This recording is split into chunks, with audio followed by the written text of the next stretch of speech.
Welcome student. आपण पाहत आहोत standard 7 subject English lesson 4.3 chasing the sea monster म्हणजे समुद्र राक्षसाचा पाठलाग.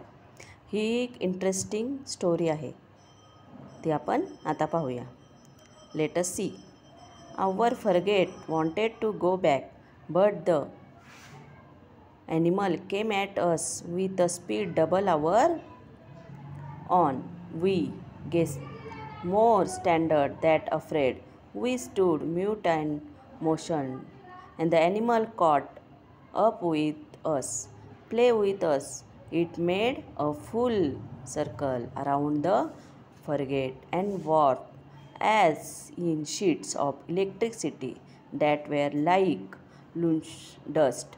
At any instant, it could have dashed against our ship. आमच्या लढाऊ गलबत्ताला परत फिरायचे होते, परंतु तो गूढ अमानवी प्राणी आमच्यापेक्षा दुप्पट वेगाने आमच्यावर चाल करत आला. आम्ही हबकलो म्हणजे काय, घाबरले. भीतीपेक्षाही थक्क झालेले आम्ही दीडमूड आणि स्तब्ध होऊन पाहत होतो. म्हणजे हे जहाजेमध्ये बसलेले होते आणि पाण्यामध्ये हा अवाढव्य प्राणी होता आणि तो पाठलाग करीत होता त्या जहाजेचा. त्यामध्ये त्या जहाजात बसलेले सर्वजण खूप घाबरलेले होते. आमच्याशी खेळ करीत त्या प्राण्याने आम्हाला गाठले. गलबताभोवती त्याने एक गोल फेरी मारली आणि चमचमत्या धुळीप्रमाणे उसळलेल्या विजेच्या लोळ्यामध्ये त्याने आपला गुरफुटून टाकले. कोणत्याही क्षणी तो आमच्यावर धडकू शकला असता, म्हणजे तो कोणत्याही क्षणी त्या जहाजाला धडक दिली असती. Meanwhile, I was surprised to see that our warship was feeling not fitting. I commitment on these two commander forget. His face ordinarily so emotional, show great astonishment. दरम्यान आमची युद्धनौका लढण्याच्या ऐवजी पळ काढू लागली आहे हे पाहून मी चकित झालो. कमांडर फरगेटपाशी मी हे बोलून दाखवले. एरवी निर्वाकार असणाऱ्या त्यांच्या चेहऱ्यावरही मोठे आश्चर्य पसरलेले दिसत होते. प्रोफेसर एर्नॉक्स, ही answered me. I don't know what kind of fearsome creatures I am up against, and I don't want to my forget running foolish risks in all this darkness. Besides, how should we attack these unknown creatures? How should we defend ourselves against it? Let us wait for a daylight, and when I will play a different role. Professor Ernaux हे उत्तरले, कोणत्याही भयंकर प्राण्याशी आपल्याला सामना करावा लागणार आहे याची मला कल्पना नाही, आणि या गडद अंधारात कोणत्याही प्रकारच्या अविचार धोक्यात पत्करून मी माझ्या जहाजाला संकटात टाकू इच्छित नाही. शिवाय या अज्ञात प्राण्यावर आपण कसा हल्ला करणार आहोत, त्याच्यापासून स्वतःला कसे वाचवणार आहोत. सकाळ होण्याची वाट पाहू आणि मग आपण दुसरी एखादी शक्कल लढवू, असे प्रोफेसर अनॉक्स म्हणाले. The whole crew stayed on their feet all night long. No one even thought of sleeping, unable to compete with the monster's speed. Our frigate, the Abraham Lincoln, showed down. For its part, the animal mimicked the frigate's simple rode with the waves, but did not leave the field of battle. ती अख्खी रात्र जहाजावरील संपूर्ण कर्मचारी डोळ्यात तेल घालून काढत होते. झोपण्याचा विचारही कुणाला शिवला नाही. त्या राक्षसी प्राण्याच्या वेगाशी मुकाबला करण्यास असमर्थ ठरून आमच्या अब्राहिम लिंकन या लढाऊ गलबत्त्याने आपला वेग कमी केला. त्या प्राण्यानेही आमचे अनुकरण केले आणि तो लाटेवर नुसते एलकावे खात राहिला, पण त्याने युद्धाचे मैदान काही सोडले नाही. म्हणजे जिथं गलबत होते तिथेच तो तळ ठोकून बसलेला होता, तो अवाढव्य प्राणी. However, near midnight it disappeared, or to user of more appropriate experience, it went out like a huge glowworm. Had it filled for us, we don't know, and were filled with fear and hope at the same time. But at 12:53, deafening his could he be heard rippling the sound made by water spout exploded with tremendous instantly. तथापि मध्यरात्रीच्या सुमारास तो दिसेनासा झाला, किंवा असे म्हणणे कदाचित ठरेल की तो विझला. जणू एखाद्या मोठ्या काजव्यासारखा तो आमच्यापासून दूर पळून गेला होता. आम्हाला जाणवत नव्हते आणि त्यामुळे एकाच वेळी भीती आणि आशा आणि आम्हाला ग्रासून टाकले होते. पण बरोबर 12:53 कानठळ्या बसतील इतका मोठा आवाज ऐकू आला. एखाद्या नळीतून प्रचंड दाबाने पाण्याचा मोठा फवारा उडताना होतो तसा आवाज आला. By then commander frigate need land and I were on the afraid deck preparing into the darkness. Tell me, Needland, isn't that it noisy creatures make when they spurt water from the valve holes? They were noisy, sir, but these ones way louder, so there can be no mistake. There's definitely hole lurking in our waters. म्हणजे काय झालं, तोपर्यंत commander फरगट नेडलँड आणि डेकच्या वरच्या भागात येऊन पोचला आणि अंधारात बारीकाने निरखून पाहू लागला. मला सांगा नेडलँड, देवमाशासारखे जलचर आणि त्यांच्या श्रवणचिंद्रातून पाण्याचे फवारे उडवताना तसाच हा आवाज होता ना? तोच आवाज सर, पण त्याहून कितीतरी जास्त मोठा, त्यामुळे काहीच चुकू शकत नाही. नक्कीच एखादा देवमासा आपल्या जवळपास पाण्यात लपून बसलेला आहे असं म्हटलं गेलं. We stayed on the alert until daylight, getting ready for action.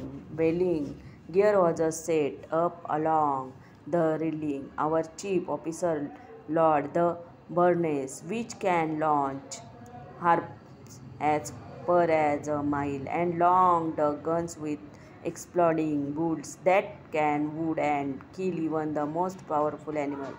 Needland was content, the sharpness his harpoon, dareful weapon in his hands. पहाटे साधारण 2 वाजले होते. अब्राहिम लिंकनपासून 5-1 मैल अंतरावर तो प्रखर प्रकाशगोल पुन्हा अवतरला. दिवस उजेडेपर्यंत सर्वजण तिथे दक्ष होते, कोणत्याही क्षणी कृती करण्याच्या तयारीत. कठड्याच्या बाजूने देवमाशा फडकाण्याची उपकरणे लावून ठेवली होती.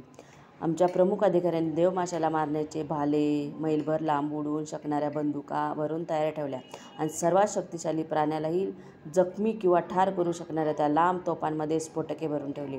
नेडलँडने स्वतःची तीक्ष्ण भाला धारा करून हातात तयार ठेवल्यामुळे तो निश्चिंत होता. At 6 o'clock, day began to break, and with the dawn's early light, the animal electricity gold disappeared. At 7 o'clock, very dense morning mist spread around us. Our beasts were unable to perceive the outcome, disappointed and anger. 6 वाजता दिवस उजडता तांबडे फुटले, तसा प्राण्याचा प्रखर विजेसारखा विद्युत प्रकाश नाहीसा झाला. 7 वाजता आजूबाजूला प्रचंड दाट धुके पसरले होते आणि उत्कृष्ट प्रतीच्या हेरीगरी करायच्या दुर्बिणी देखील त्याला भेदू शकत नव्हता. तात्पर्य निराशा आणि संताप, म्हणजे शेवटपर्यंत त्याचा काही पत्ता लागला नाही. At 8 o'clock, the mist rolled away and the horizon grew wider and clearer.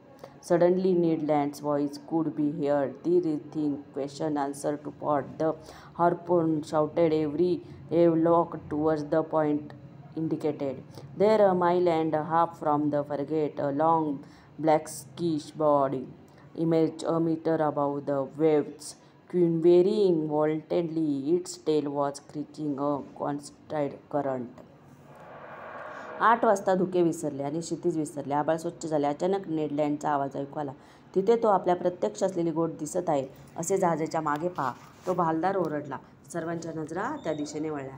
तिथे जहाजापासून 1.5 मैलावर एक उंच काळसर आकृती लाटांमधून उसळून मीटरभर वर आली. जोराने सळसळते थळणाऱ्या त्या शेपटीमधून लक्षणीय असा विद्युत प्रवाह निर्माण होत होता. जहाजावरील सर्व कर्मचारी आपल्या वरिष्ठाकडून आदेश मिळण्याची उतावळीपणे वाट पाहत होते. वरिष्ठांनी त्या प्राण्याचे काळजीपूर्वक निरीक्षण केल्यानंतर आपल्याला अभियंत्याला अत्यंत वेगाने त्या प्राण्याच्या दिशेने जहाज हाकण्याचा आदेश दिला. Their crew were waiting for orders from their leaders. The latter, after carefully observing the animal, ordered the engineer to sail full steam towards the animal. Their greeted this order. The hour of battle had sounded. A few moments later, the Abraham Lincoln heard satellite for animal. Uncorned, the latter let us come near it, got up little speed, and keep it distance. This chance on for about 3/4 of an hour without the frigate getting any closer to this animal. At this rate, it was observed that we would never catch up with it. पाठलाग जवळजवळ पाऊण तास चालू होता, पण तेवढ्यात काळात जहाज त्या प्राण्याच्या जवळ काही पोचू शकले नाही. त्या गतीने त्याला कधीच गाठू शकले नसते हे उघड होते. अब्राहम लिंकनने अजून गती वाढवली, पण त्या प्राण्याचे तेच केले. पुढचा तासभर हा प्रकार चालू राहिला. आता अब्राहम लिंकनने वेग इतका वाढवला की त्यामुळे शिडीची काठी हेलपाटत खाली आली. "What chase? No, I cannot describe the excitement, the shock, my very being. Ned Land stayed at the post, harpoon in his hand. Several times the animal let us approach. Then, just as the harpoon was about to strike the would stay off safely, Commander forgot, then decided to use more direct method. Bah, he said, so that animal is faster than Abraham Lincoln. All right, mate, man the gun in the bow. Our Frostcrest cannon was immediately lowered and loaded. The conch fired a shot, but his shell passed some feet above the which stay half a mile off. Our somebody with better aim, the commander shouted, and at the man who can resist than inferior beast. आता commander फर्गटने आणखीन काही नेमक्या पद्धतीने अवलंब्या ठरल्या. हा हे उद्गारले, म्हणजे आपल्या अब्राहम लिंकनपेक्षा तो प्राणी अधिक गतिमान आहे तर हरकत नाही. मित्रांनो, डागा आपली तोफा ताबडतोब त्या गलबतामध्ये तोफेमध्ये गोळा भरण्यात आला आणि तीच नेम धरण्यात आला. तोफ चालवणारे एक तोफागोळ उडवला, परंतु तो जलचरच्या काही फूट उंचारावर निसटून गेला. ज्याचा नेम अचूक आहे अशा कुणीतरी तोफ चालवा, कमांडर ओरडला. जो कोणी त्या माणूस राक्षसाला भेदून दाखवेल त्याला $500 इनाम. शांत डोळे, चेहऱ्यावर थंड भाव आणि पांढरी दाढी असलेला एक वृद्ध नेमबाज तोफेच्या दिशेने चालत आला आणि त्याचा चेहरा अजून डोळ्यासमोर आहे असे तोफ डागली. बराच वेळ होऊन गेला. नेम धरला. एक जबरदस्त धमका झाला आणि पाठोपाठ सर्व कर्मचाऱ्यांना जल्लोष मिसळला. Claim of I, cool off feature on old ग्रेव. I can see him to this day. The cannon put his position and took aim for good, while there was immediately the shell reached its target. It animal, but bounded off its rounded surface and vanished into the sea 2 miles out. तोफेच्या गोळ्याने आपले निशाण गाठले आणि तो प्राण्याच्या जाऊन आदळला, पण त्या प्राण्याच्या गोलाकार पृष्ठभागावर उसळी घेऊन तो 2 मैल लांब समुद्रात जाऊन दिसेनासा झाला. The frigate approached without making a sound, stopped 2 cable length from the animal. A profound silence regarded over the deck. We were not 100 feet from the blazing core of light, whose glow grew stranger and dazed the eyes. पुन्हा एकदा शोध सुरू झाला. कैक तास उलटून गेले. प्राणी थकल्याचे जरा देखील चिन्हे दिसेनात. अर्थात सगळेजण थकले होते. संध्याकाळी 10:50 सुमारास गलबत 3 मैलावर विद्युत प्रकाश पुन्हा एक प्रकट झाला आणि अगदी आदल्या रात्री होता तसा स्पष्ट आणि तितकाच प्रकाश. कोणताही आवाज न करता गलबत प्राण्यापासून 2 केबल अंतरावर जाऊन थांबले. डेकवर नितांत शांतता पसरली होती. सर्वजण तेजस्वी प्रकाशगोलापासून केवळ 100 फुटावर होते आणि डोळे दिपून टाकणारा त्यांचा प्रकाश अधिक प्रखर होत होता. The electricity light suddenly went out and 2 white spots crashed into the deck of the frigate, reaching like a torrent from one end to ship to other, toppling crewmen, breaking spars, master, and from their lashing, a huge squelching occurred and thrown over the rail, which to no in time to catch hold of its was whirled into the sea. तो विद्युत प्रकाश अचानक गायब झाला आणि 2 प्रचंड मोठी पाण्याची कारंजी जहाजाच्या डेकवरून येऊन आदळली आणि जहाजाच्या त्या टोकापासून ते दुसऱ्या टोकापर्यंत उसळलेल्या त्या जलप्रपातात गलबतावरील कर्मचारी गडगडले. शिड्याच्या अतिरिक्त आणि बाह्य कातड्या दोर तोडून कोलमडून पडले. अतिशय भीषण अशी टक्कर झाली आणि कठडा घट्ट पकडायला वेळ मिळण्यापूर्वीच त्या कठड्यावरून क्षणार्धात समुद्रात फेकले गेले. ज्यूल्स व्हर्न याच्या लिंक समुद्राखालील या कथेवर आधारित हे स्टोरी होती. लेसन आपला इथे संपलेला आहे. हार्ड वर्ड्स लिहायचे आहेत आणि क्वेश्चन आन्सर. थँक्यू.